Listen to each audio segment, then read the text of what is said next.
Bonjour à tous. Aujourd'hui, dans notre programme Les Voyageurs costariciens, on va connaître un lieu très emblématique de la culture de Costa Rica. Dans ce programme, on sera allé au Temple de la musique. Le Temple de la musique se trouve dans le parc Morazán à El Carmen à San José, qui se trouve entre la route 3 et l'avenue 7.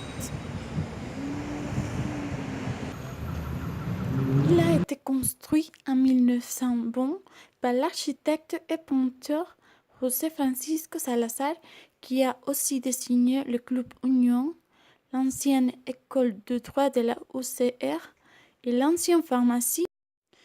Il faut dire que le Temple de la musique est inspiré par le Temple de l'amour et la musique de Marie-Antoinette qui se trouve dans le palais de Versailles. On ne peut pas laisser de côté les édifications qui entourent cet endroit. Par exemple, l'édifice métallique, l'école Vitalia Madrigal, la maison des Acacias, l'hôtel Orla Holiday Inn, la maison Jiménez de la Garde, l'édifice Maroy et le parc Espagne.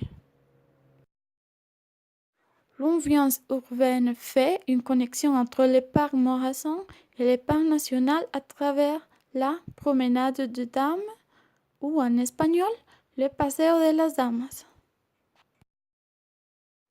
Le temple se caractérise par son acoustique presque parfaite. Sa construction a donné une continuité au concert à l'extérieur. Cet édifice est néoclassique, avec une tendance ionique, est composé par 12 colonnes et un dôme, et c'est l'élément le plus important du parc Morazán, lequel a été inspiré sur le temple de l'amour construit entre 1677 et 1678 par l'architecte Richard Micke pour Marie-Antoinette dans le palais de Versailles. Le but de la construction du temple de la musique s'est centré à donner une continuité aux concerts en plein air. Pendant les premières 10 ans, le temple de la musique a accueilli des fêtes et des spectacles de musique, surtout dans les derniers jours de l'année. Après, les célébrations ont été transférées à la place González Víquez. Aussi, ce bâtiment a été utilisé pour plusieurs actes politiques, de passation de pouvoir et de mariage avec la permission de la municipalité. Cependant, le parc était limité par un groupe de personnes du quartier Hamon. Par exemple, seulement la haute classe pouvait se situer autour de l'immeuble, mais les sans-abri ne pouvaient pas s'approcher au lieu. Un puits d'eau transformé en un beau parc. Le parc Morazán a été appelé la place Les Lagunes ou le puits de Villanueva de 1790, avec laquelle la boue sortait facilement pour la construction des maisons en pisé. Pourtant, en 1808, le gouverneur du Costa Rica, Tomás Acosta, a demandé de faire sécher ce lieu. En effet, le 23 avril de 1920, le journal La Tribuna a informé qu'il y avait fini la démolition du kiosque du parc Morazán.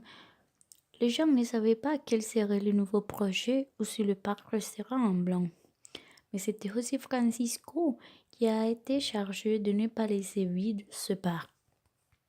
La construction a duré 3 semaines et a été inaugurée le 24 décembre de 1920 à Noël pour couronner la reine de la traditionnelle fête qui se réalisait à San José. De nos jours, le temple de la musique s'utilise pour la présentation des orchestres et divers groupes de musique.